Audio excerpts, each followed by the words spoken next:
And now it's time for development debates. We dig deeper into some of the questions shaping the future and present of China. Today, we'll see two Chinese experts debate if the China Railway Corporation's huge liabilities will affect the country's high-speed railway. The 2010 Wenzhou high-speed train crash casted a shadow over the country's high-speed railway.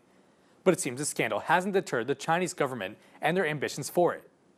By the end of last year, the total distances of China's high-speed railway exceeded 11,000 kilometers, or more than 6,800 miles. There are also nearly 7,500 miles of high-speed railways now under construction. So far, China has the world's longest high-speed railway system. But meanwhile, the rapid development of the high-speed railway has also brought huge debt to the Chinese government. According to China's National Audit Office, by last September, the total assets of the China Railway Corporation were 4.84 trillion yuan. That's equal to 780 billion US dollars. Meanwhile, the company's liabilities have exceeded 3 trillion yuan, or about 490 billion US dollars.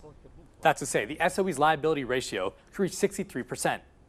Considering the low revenue of most high-speed railways in China, repaying the $780 billion in debts would be a massive task, which they likely won't want to take on.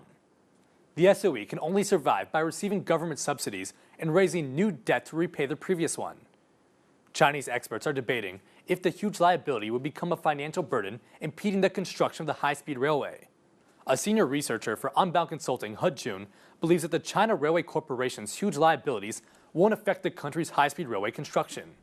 He wrote in his blog, the SOE's liabilities cannot be treated as corporate debt. Instead, he believes the company's liabilities should be considered government debt.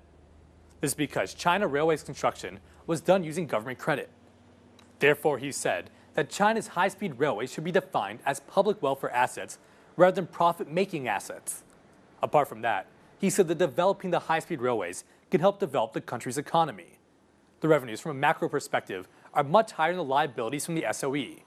He admitted that the China Railway Corporation might have trouble turning a profit through high-speed railways, and the company's huge liabilities might have a hard time getting repaid. However, solving the problem now could make solving future financial problems easier. Then the country's high-speed railway system could be accomplished. He said from this perspective, developing high-speed railways would bring the country more revenue than the SOE's liability. However, an economics professor from Beijing Jiao Tong University, Zhao Jian, was totally against He's idea. The Professor Zhao wrote in his blog that constructing high-speed railways would mostly benefit wealthy passengers. High-speed train ticket prices are triple that of normal trains. Zhao said the China Railway Corporation submitted a proposal to the State Council to guarantee the high-speed railway can be lucrative. The proposal said that investing in the high-speed railway can get over 6% annual return rate. This would allow the SOE to repay the debt in 15 years. Zhao criticized a senior researcher for talking about turning high-speed railways into private ones. Zhao doesn't want something paid for with public funds to become a profit-making venture, especially since nearly $500 billion in debts are still unpaid.